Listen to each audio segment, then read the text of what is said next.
السلام علیکم۔ اپنی بیٹیوں کو یہ ضرور سمجھائیں شادی کے وقت کہ بیٹا ہم آپ کی شادی ایک دیکھ بھال کر ایک اچھے انسان سے کر رہے ہیں، لیکن اگر وہ اچھا انسان جانور ہوئے اور نہیں اچھا نکلتا، کیونکہ انسان کی پتہ نہیں چلتا انسان کے اندر کا کہ وہ اچھا ہے یا برا ہے، اگر وہ درندہ نکل آتا ہے، جانور نکل آتا ہے، قدر کرنے والا نہیں ہے، تو اس مطلب یہ نہیں کہ آپ لوگوں نے مرا کر وہاں پر اپنی زندگی تباہ کر دینی ہے۔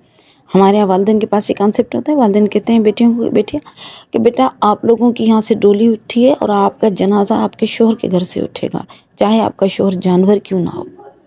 بیٹیوں کو سمجھائیں کہ اگر آپ لوگوں کا شوہر آپ سے نہیں بن پا رہی اس کی، تو آپ لوگوں کے لیے واپسی کا راستہ بھی موجود ہے۔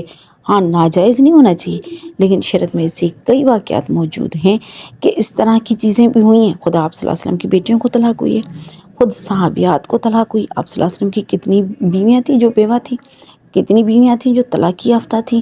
تو اب طلاق ہونا کوئی مسئلہ تو نہیں ہے۔ اس کا مطلب یہ نہیں کہ ہم ہندو تہذیب کے مطابق اس کو شوہر کے ساتھ ہی زندہ دفن کر دیں، یہ نہیں کریں۔ بیٹیوں کو سمجھائیں کہ ہم نے دیکھ بھال کر آپ کو شوہر دیا، اگر یہ صحیح نہیں نکلتا تو واپسی کا راستہ آپ کے لیے ہے۔